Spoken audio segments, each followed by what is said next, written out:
नमस्ते, हमारे YouTube channel मंथन हिंदी में आपका स्वागत है। आज के लेक्चर में हम पढ़ेंगे यूजीसी नेट जेआरएफ हिंदी की इकाई 2। आज हम MCQs करेंगे। ये जो प्रश्न है वो आपके आने वाली परीक्षा के लिए उपयोगी सिद्ध होंगे। इन प्रश्नों का आधार रहेगा आदिकालीन साहित्य, जिसके अंतर्गत सिद्ध साहित्य, जैन साहित्य, नाथ साहित्य, रासो साहित्य, अमीर खुसरो और उनकी कविता, विद्यापति और उनकी पदावली से संबंधित प्रश्न आज की क्लास में डिस्कस करेंगे। आइए शुरुआत करते हैं पहले प्रश्न से। प्रश्न संख्या 1। आदिकालीन काव्य में किस प्रवृत्ति का अभाव है? ऑप्शन ए प्रकृति चित्रण, ऑप्शन बी राष्ट्रीय चेतना, ऑप्शन सी भक्ति, ऑप्शन डी श्रृंगार। जो आदिकालीन काव्य है उसमें राष्ट्रीय चेतना का अभाव है, इसलिए सही उत्तर क्या होगा? Option number B. प्रश्न संख्या 2। राहुल सांकृत्यायन के अनुसार हिंदी के प्रथम कवि हैं। राहुल सांकृत्यायन ने किसे माना है हिंदी का प्रथम कवि? Option A Sarahpa, option B Shalibhadra Suri, option C Chand Bardai, option D Swayambhu. किसको माना है? सरहप्पा को। प्रश्न संख्या 3। सिद्ध साहित्य से तात्पर्य है। सिद्ध साहित्य से तात्पर्य है ऑप्शन ए तंत्र मंत्रादि द्वारा सिद्धि प्राप्त करने वाला साहित्य, ऑप्शन बी सिद्धि प्राप्त कवियों का साहित्य, ऑप्शन सी सिद्ध धर्म का सैद्धांतिक साहित्य, ऑप्शन डी वज्रयान परंपरा के सिद्ध आचार्यों द्वारा रचित साहित्य। इसका सही उत्तर है ऑप्शन नंबर डी, वज्रयान परंपरा के सिद्ध आचार्यों द्वारा रचित साहित्य। प्रश्न संख्या 4। सिद्ध कवियों में दार्शनिक कवि है। Option A Sarahpa, option B Kanhapa, option C Gorakhnath, option D Luipa. इसका सही उत्तर ऑप्शन नंबर बी है कणहप्पा। कणहप्पा सिद्ध कवियों में दार्शनिक कवि है। प्रश्न संख्या 5। सिद्धों की वाममार्गी भोग प्रधान साधना की प्रतिक्रिया स्वरूप पनपा संप्रदाय है। ऑप्शन नंबर है वारकरी संप्रदाय, ऑप्शन बी बौद्ध संप्रदाय, ऑप्शन सी नाथ संप्रदाय, ऑप्शन डी जैन संप्रदाय। सिद्धों की वाममार्गी भोग प्रधान साधना की प्रतिक्रिया स्वरूप कौन सा संप्रदाय पनपा? नाथ संप्रदाय। इसका सही उत्तर है ऑप्शन नंबर सी नाथ संप्रदाय। प्रश्न संख्या 6। नारी की निंदा किस संप्रदाय में होती है? ऑप्शन ए नाथ संप्रदाय, ऑप्शन बी सिद्ध संप्रदाय, ऑप्शन सी जैन संप्रदाय, ऑप्शन डी बौद्ध संप्रदाय। इसका सही उत्तर ऑप्शन नंबर ए है नाथ संप्रदाय। प्रश्न संख्या 7। आदिकाल में किस प्रकार के साहित्य की रचना अधिक हुई है? ऑप्शन ए जैन साहित्य, ऑप्शन बी सिद्ध साहित्य, ऑप्शन सी नाथ साहित्य, ऑप्शन डी रासो साहित्य। आदिकाल में किस प्रकार के साहित्य की रचना अधिक हुई है? जैन साहित्य की। ऑप्शन नंबर ए इसका सही उत्तर है। अगला प्रश्न है नाथों ने अपने संप्रदाय के सिद्धांतों का प्रचार प्रसार करने के लिए किस भाषा का प्रयोग किया है? ऑप्शन नंबर ए अवहट भाषा, ऑप्शन नंबर बी साध्य भाषा, ऑप्शन सी सदोकड़ी भाषा, ऑप्शन डी अवधी भाषा। इसका सही उत्तर ऑप्शन नंबर ए है अवहट भाषा।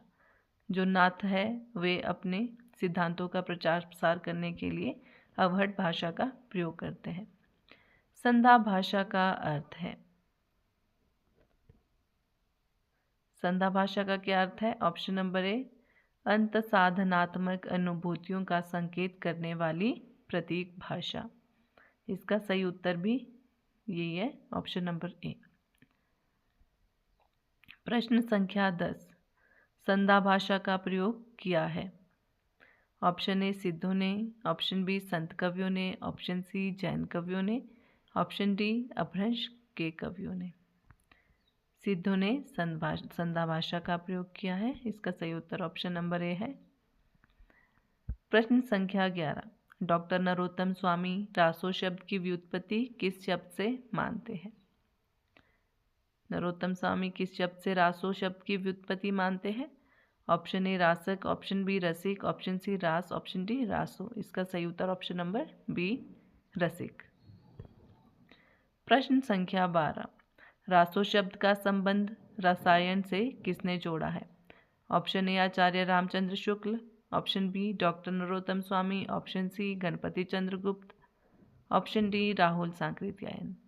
इसका सही उत्तर option number A Acharya Ramchandra Shukla.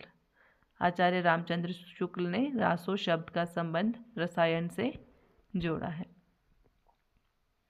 प्रश्न संख्या 13, बीसलदेव रासो में राजा बीसलदेव के साथ किसके विवाह, वियोग और पुनर्मिलन की कथा है? Option A Rajeshwari, option B Bhanumati, option C Rajmati, option D Sanyogita. कौन है बीसलदेव रासो में? Option number C Rajmati. Bisaldev के साथ किसका विवाह होता है? राजमती का, फिर वियोग होता है, फिर उनका पुनर्मिलन होता है। खुमान रासो में प्रश्न संख्या 14, खुमान रासो में ऑप्शन ए पृथ्वीराज के यश का वर्णन किया गया है, राजा शिव सिंह की वीरता का वर्णन किया गया है, ऑप्शन सी आला उदल की वीरता का वर्णन है, ऑप्शन डी चित्तौड़ के खुमान के युद्धों का वर्णन है। इसका सही उत्तर क्या है? चित्तौड़ के खुमान के युद्धों का वर्णन। प्रश्न संख्या 15, निम्नलिखित में से कौन सी रचना अर्ध प्रमाणिक है? अर्ध प्रमाणिक कौन कौन सी रचनाएं मानी जाती हैं? Option A Khuman Raso, option B Parmal Raso, option C Prithviraj Raso. इसका सही उत्तर क्या होगा? बी और सी दोनों, option number D. Parmal Raso और पृथ्वीराज रासो को अर्ध प्रमाणिक रचनाएं माना जाता है। प्रश्न संख्या 16, पृथ्वीराज रासो का वर्णीय विषय है। ऑप्शन ए राजनीतिक महाकाव्य, ऑप्शन बी सांस्कृतिक महाकाव्य, ऑप्शन सी श्रृंगार गाथा, ऑप्शन डी वीर गाथा। जो पृथ्वीराज रासो है उसका विषय क्या है? वीर गाथा है, ये वीर गाथात्मक काव्य है। ऑप्शन नंबर डी सही उत्तर है। प्रश्न संख्या 17, पृथ्वीराज रासो की रचना विधान में सर्वाधिक विवादास्पद पक्ष है। ऑप्शन ए में प्रबंधात्मकता, ऑप्शन बी पात्रों का नामकरण, ऑप्शन सी भाषिक संरचना, ऑप्शन डी ऐतिहासिकता। इसका सही उत्तर है ऐतिहासिकता। प्रश्न संख्या 18, पृथ्वीराज रासो को प्रमाणिक माना है। किसने माना है प्रमाणिक? आचार्य रामचंद्र शुक्ल। इन्होंने क्या माना है? अर्ध प्रमाणिक। Option number B Gaurishankar Hirachand Ojha, option C doctor Buhler, option D doctor Shyam Sundar Das. प्रमाणिक किसने माना है पृथ्वीराज रासो को? Option number D doctor Shyam Sundar Das ने। चंद्रवरदाई को पृथ्वीराज का समकालीन किसने कहा है?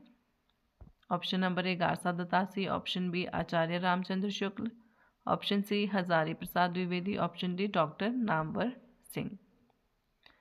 इसका सही उत्तर है ऑप्शन ए गारसा दत्तासी। गारसा दत्तासी ने चंद्रवरदाई को पृथ्वीराज का समकालीन कहा है। प्रश्न संख्या 20, छंदों का अजायब घर कौन सा ग्रंथ कहलाता है?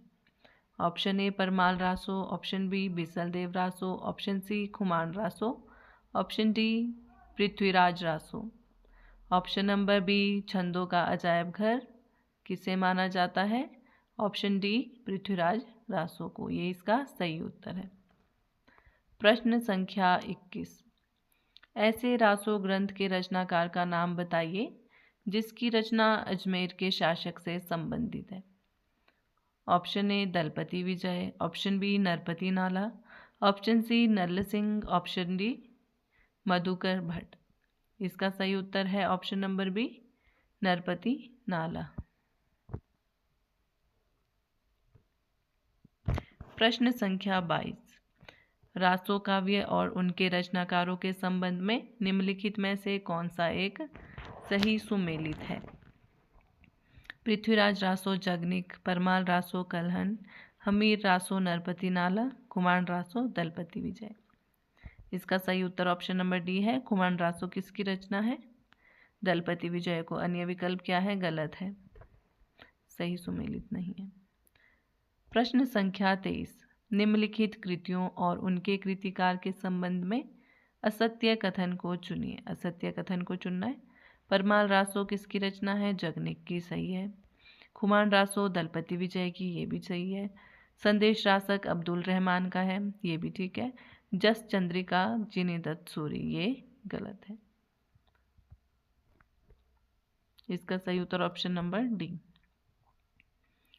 प्रश्न संख्या 24, हिंदी काव्य में प्रयुक्त होने वाला बारहमासा सबसे पहले किस ग्रंथ में मिलता है? किस में मिलता है सबसे पहले बारहमासा का प्रयोग? Option A Raulvel, option B Bisaldev Raso, option C Sandesh Rasak, option D Parmal Raso. इसका सही उत्तर है बीसलदेव रासो। प्रश्न संख्या 25, प्राकृत पेंगलम में उपलब्ध छंदों के आधार पर किस काव्य की कल्पना की गई है? Option A Vijaypal Raso, option B Hammir Raso, option C Bisaldev Raso, option D Parmal Raso. Prakrit Paingalam में उपलब्ध छंदों के आधार पर किस काव्य की कल्पना की गई है? हमीर रासो की। इसका सही उत्तर है option number B, Hammir Raso. प्रश्न संख्या 26, राठौड़ा की ख्यात में किन ग्रंथों का उल्लेख हुआ है? ऑप्शन ए पृथ्वीराज रासो और परमाल रासो, ऑप्शन बी जयचंद प्रकाश और जयमयंक जसचंद्रिका, ऑप्शन सी हमीर रासो और पृथ्वीराज विजय, ऑप्शन डी पौमचरियु और रिठनेमी चरियु। 26 का सही उत्तर है ऑप्शन नंबर बी, जयचंद प्रकाश और जयमयंक जसचंद्रिका। प्रश्न संख्या 27, कन्नौज के राजा जयचंद की वीर गाथा का गान किया गया है? किसमें किया गया है जयचंद की वीर गाथा का गान? ऑप्शन नंबर ए भट्ट केदार कृत जयचंद प्रकाश में। इसका सही उत्तर ये है। प्रश्न संख्या 28, आदिकाल के अंतिम चरण के प्रसिद्ध कवि हैं? कौन है अंतिम चरण के प्रसिद्ध कवि? Option A Abdul Rahman, option B Amir Khusro, option C Swayambhu, option D Sarahapa. सही उत्तर क्या है इसका? Option number B, Amir Khusro. प्रश्न संख्या 29, पृथ्वीराज रासो को चंदबरदाई अपने जीवन काल में पूर्ण नहीं कर सके। रासो को पूर्ण करने का कार्य उनके पुत्र ने किया। उनका नाम था, क्या नाम था? पृथ्वीराज रासो के पूर्ण करने का कार्य किसने किया? चंदबरदाई के पुत्र ने। क्या नाम था उनका? Option A Balibhadra, option B Bal, option C Jalhan, option D Gujraj. उनका सही नाम था, इसका सही उत्तर ऑप्शन नंबर सी जलहन। प्रश्न संख्या 30, पृथ्वीराज रासो में कवि ने प्रकृति के किन रूपों का वर्णन किया है? ऑप्शन ए आलंबन और अनुभाव, ऑप्शन बी संचारी भाव व उद्दीपन, ऑप्शन सी अनुभाव व संचारी भाव, ऑप्शन डी आलंबन व उद्दीपन। इसका सही उत्तर है आलंबन व अनुभाव। प्रश्न संख्या 31, पृथ्वीराज रासो का प्रधानीय विषय है? ऑप्शन ए वीरस की प्रधानता, ऑप्शन बी श्रृंगारस की प्रधानता, ऑप्शन सी प्रकृति का सूक्ष्म अवलोकन, ऑप्शन डी युद्धों के दृश्य का वर्णन। इसका सही उत्तर है वीर रस की प्रधानता। प्रश्न संख्या 32, पृथ्वीराज रासो में कुल कितने समय या सर्गों का समावेश है? कितने सर्ग है पृथ्वीराज रासो में? ऑप्शन ए 72 समय, ऑप्शन बी 69 समय, ऑप्शन सी 60 समय, ऑप्शन डी 27। इसका सही उत्तर ऑप्शन नंबर बी है 69 समय। रेवा तट पृथ्वीराज रासो का कौन सा सर्ग है? कौन सा सर्ग है रेवा तट? आपके सिलेबस में लगा है। Option A 22, option B 24, option C 25वां, ऑप्शन डी 27वां। इसका सही उत्तर ऑप्शन नंबर डी है 27वां सर्ग है ये।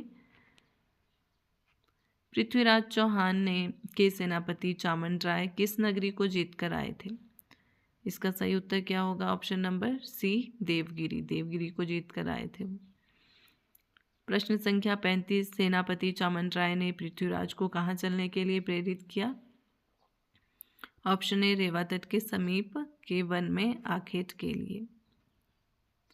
इसका सही उत्तर ऑप्शन नंबर ए है। प्रश्न संख्या 36। रेवा तट के अनुसार निम्नलिखित में कौन सा युग्म सही नहीं है?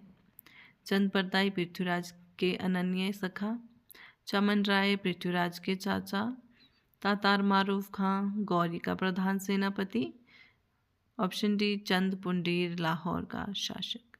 इसमें सही सुमेलित नहीं है। कौन सा? ऑप्शन नंबर बी चमन राय पृथ्वीराज के चाचा। अन्य सभी उत्तर इसके सही है। प्रश्न संख्या 37।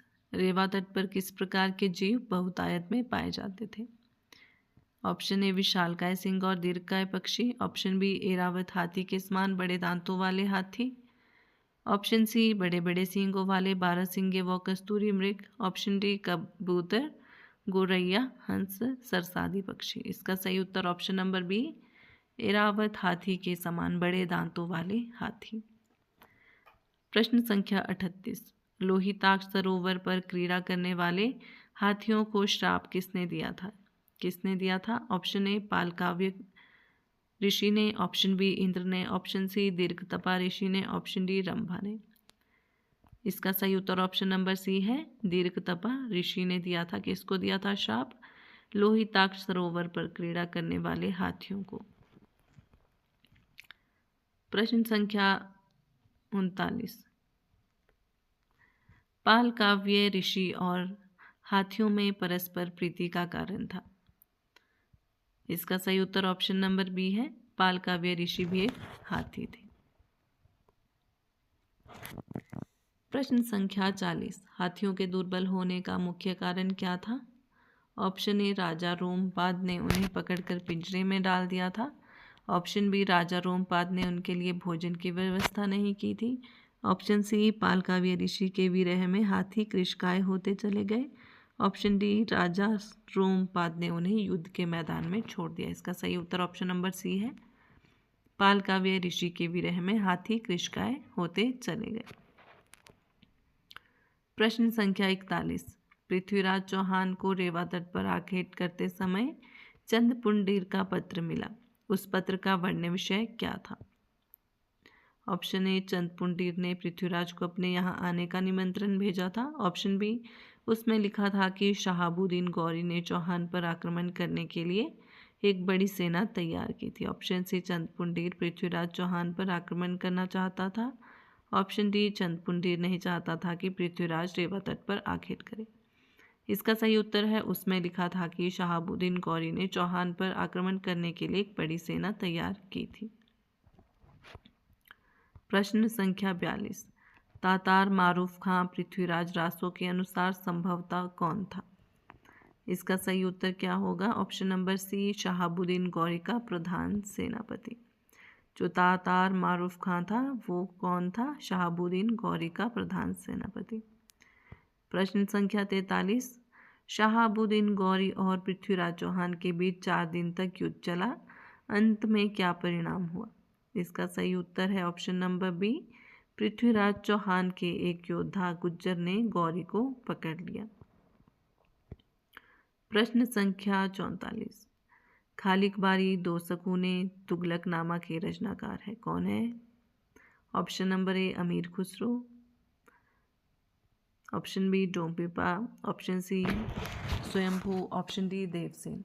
इसका सही उत्तर ऑप्शन नंबर ए है, अमीर खुसरो की रचनाएं हैं खालिक बारी दो सखूने तुगलकनामा। प्रश्न संख्या 45। खुसरो ने अनेक पहेलियाँ, मुकरियाँ, निस्बत, सखूने आदि लिखे हैं। खुसरो की पहेलियाँ कौन से 2 रूपों में मिलती हैं?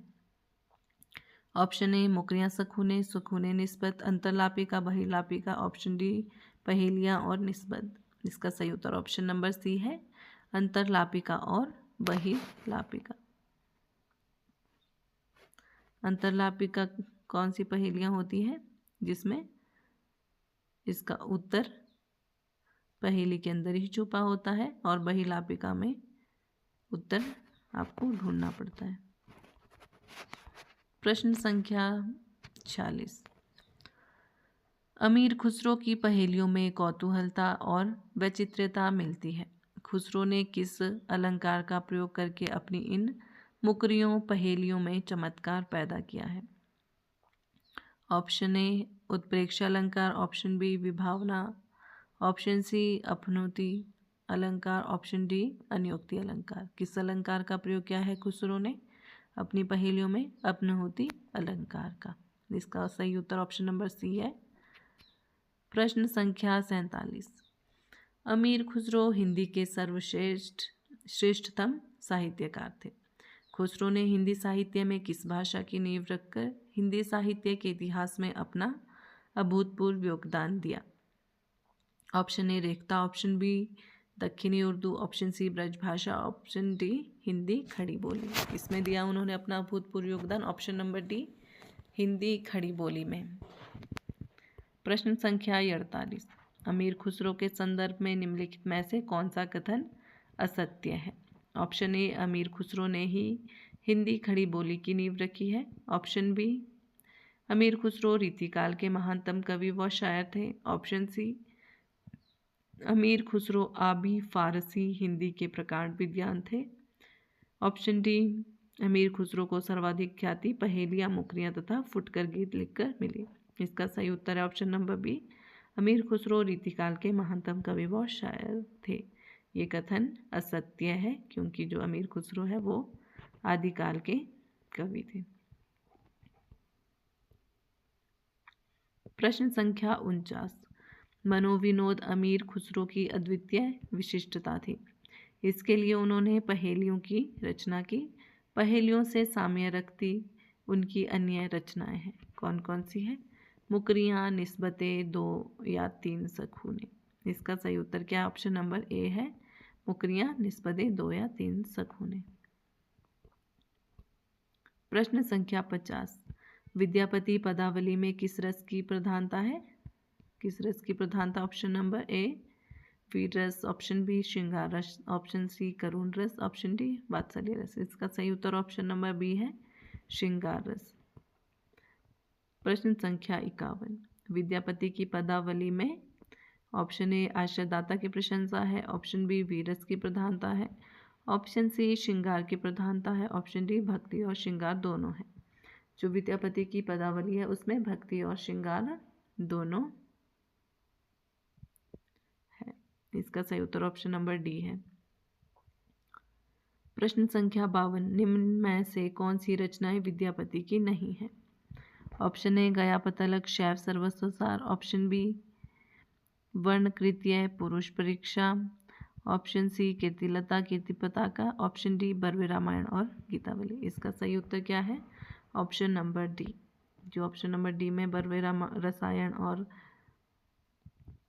गीतावली है ये किसकी है? तुलसीदास की रचनाएं हैं और विद्यापति की नहीं है। जो अन्य रचनाएं हैं गया पतलक, शैव सर्वस्वसार, वर्णकृत्य, पुरुष परीक्षा, कीर्तिलता कीर्ति पताका ये किसकी है? विद्यापति की रचनाएं हैं। प्रश्न संख्या 53। विद्यापति विभिन्न भाषाओं के जानकार थे। उन्हें संस्कृत, प्राकृत, अपभ्रंश, मैथिली आदि भाषाओं का ज्ञान था। विद्यापति ने अपनी रचना पदावली किन भाषाओं में लिखी थी? इसका सही उत्तर क्या है? Option number A Avahatt Sanskrit, option B Brajboli Maithili, option C Prakrit Apabhramsha, option D खड़ी बोली ब्रजभाषा। इसका सही उत्तर है ब्रजबोली मैथिली में लिखी है विद्यापति ने अपनी रचना पदावली। प्रश्न संख्या 54। विद्यापति के वर्ण्य विषय से संबंधित कौन सा कथन असत्य है? ऑप्शन ए विद्यापति ने आलंबन की मुद्राओं, चेष्टाओं, क्रियाओं आदि का अभूतपूर्व वर्णन किया है, ऑप्शन बी सूरदास की तरह विद्यापति ने राधा कृष्ण के प्रेम को आध्यात्मिक रखा है, ऑप्शन सी नायिकाओं के रूप, सौंदर्य, नक्षिक सौंदर्य आदि के माध्यम से विद्यापति ने विषय को उद्दीपन बना दिया है, ऑप्शन डी विद्यापति के सद्य सनाता प्रसंग में श्रृंगार रस की अनूठी उद्भावना है। इसमें आपने देखना है असत्य कथन कौन सा है। इसका सही उत्तर ऑप्शन नंबर बी है सूरदास की तरह विद्यापति ने राधा कृष्ण के प्रेम को आध्यात्मिक रखा है। ये असत्य कथन है। प्रश्न संख्या 55।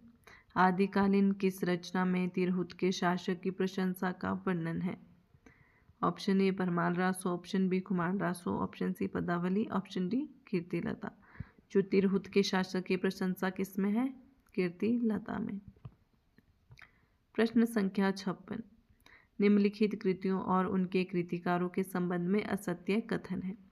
Option A Kumarchariu Vijaysen Suri, option B Gatha Saptashati हाल कवि, ऑप्शन सी पदावली विद्यापति, ऑप्शन डी उपदेश रसायन रास मधुकर कवि। इसका सही उत्तर ऑप्शन नंबर डी उपदेश रसायन रास मधुकर कवि। ये कथन असत्य है, अन्य कथन सत्य है। कुमारचरियु विजय सेन सूरी की रचना है, गाथा सप्तशती हाल कवि की है, पदावली विद्यापति की। प्रश्न संख्या 57। आदिकालीन गद्य रचना नहीं है।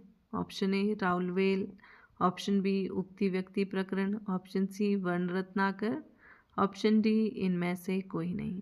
आदिकालीन गद्य रचना नहीं है, ऑप्शन डी इनमें से कोई नहीं।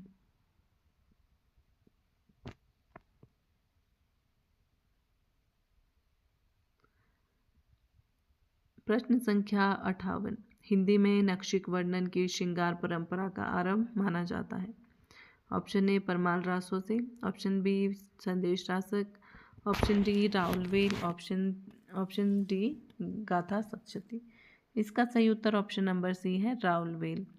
जो हिंदी में नक्षिक वर्णन की श्रृंगार परंपरा का आरंभ किससे माना जाता है? राउलवेल से। प्रश्न संख्या 59। वर्ण रत्नाकर मैथिली हिंदी में रचित गद्य है। ऑप्शन बी 7 कल्लोलों में विभाजित है, ऑप्शन सी इसका संपादन हजारी प्रसाद द्विवेदी ने किया, ऑप्शन डी उपरोक्त सभी। इसका सही उत्तर है वर्ण रत्नाकर मैथिली हिंदी में रचित गद्य है। किसकी है वर्ण रत्नाकर रचना? ज्योतिरीश्वर ठाकुर की।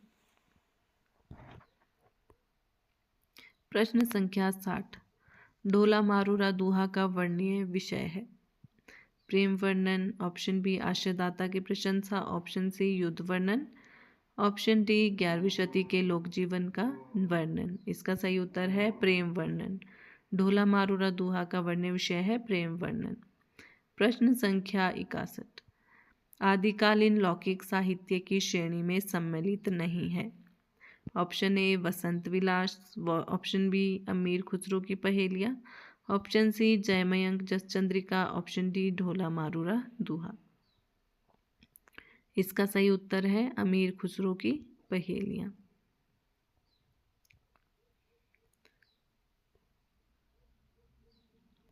प्रश्न संख्या 62। पहले जैसे गाथा या गाहा कहने से प्राकृत का बोध होता था, वैसे ही पीछे दोहा या दूहा कहने से अपभ्रंश या लोक प्रचलित काव्य भाषा का बोध होने लगा। यह कथन किसका है? Option A Ramkumar Verma, option B Ramchandra Shukla, option C Lakshmi Sagar Varshney ने, ऑप्शन डी हजारी प्रसाद द्विवेदी। इसका सही उत्तर है option number B Ramchandra Shukla. प्रश्न संख्या 63। आध्यात्मिक रंग के चश्मे आजकल बहुत सस्ते हो गए हैं। उन्हें चढ़ाकर कुछ लोगों को गीत गोविंद के पदों में आध्यात्मिकता दिखती है, वैसे ही पदावली के पदों में यह कथन किसका है? इसका सही उत्तर option number D Ramchandra Shukla. Ramchandra Shukla का कथन है ये। प्रश्न संख्या 64। जहाँ मन पवन ना संचरा, रवि शशि ना पवेश, तही वट चित विसाम, करु सरहे कहिया उवेश। किसकी पंक्तियां हैं ये? इसका सही उत्तर ऑप्शन नंबर ए है सरहप्पा। सरहप्पा की पंक्तियां हैं। प्रश्न संख्या 65।